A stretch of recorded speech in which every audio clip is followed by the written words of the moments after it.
Les partis politiques auront des choix importants à faire. Le PS, par exemple. Le PS va devoir d'urgence définir une ligne politique. Sinon, alors c'est lui qui fera prospérer François Bayrou. François Bayrou ne prospère que sur la fragilité du PS. Aujourd'hui, si j'ose dire, c'est plus le problème de l'UMP.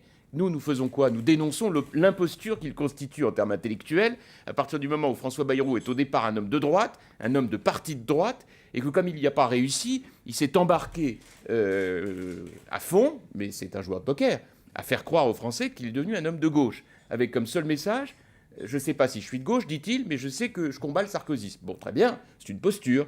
Et donc, il se nourrira d'autant plus de succès que le PS sera infichu d'avoir une ligne politique. Alors, mais justement, pour rebondir sur la question de Dominique, mercredi soir prochain, Ségolène Royal et Martine Aubry seront ensemble sur la même scène. Hier encore, Ségolène Royal disait qu'elle souhaitait l'unité du PS.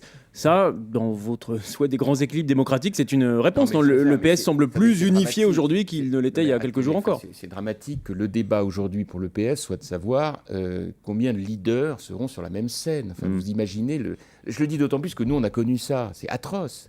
On a connu ça. Il y a 10 ans, la droite, c'était ça.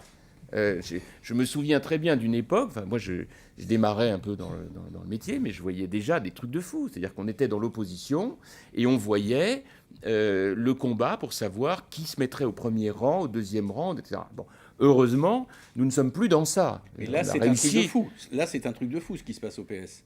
Mais ce qui se passe au PS, c'est effectivement l'image la pire qui soit pour un parti politique. Alors, je vous mets à l'aise, je m'en réjouis même pas, parce que qu'est-ce qui se passe derrière? C'est que quand vous laissez un espace béant sur le plan programmatique, c'est effectivement autant d'espace pour les démagogues. Et qu'est-ce qu'on voit aujourd'hui? Eh ben, on voit des démagogues.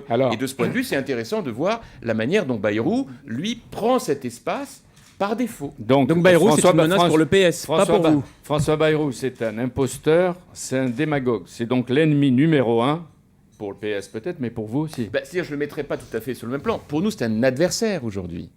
Pour le PS, c'est une gêne majeure. Voilà. Parce qu'aujourd'hui, qu'est-ce qui se passe? On voit bien, on a en Bayrou quelqu'un qui est en gros en train de dire à tous les Français: écoutez, oubliez ce qui s'est passé avant, j'ai jamais été de droite, je déteste les partis, je suis au-dessus du lot. Bon, c'est pas la première fois qu'il nous fait le coup. Et il dit même, ce matin dans le Parisien, qu'il sème.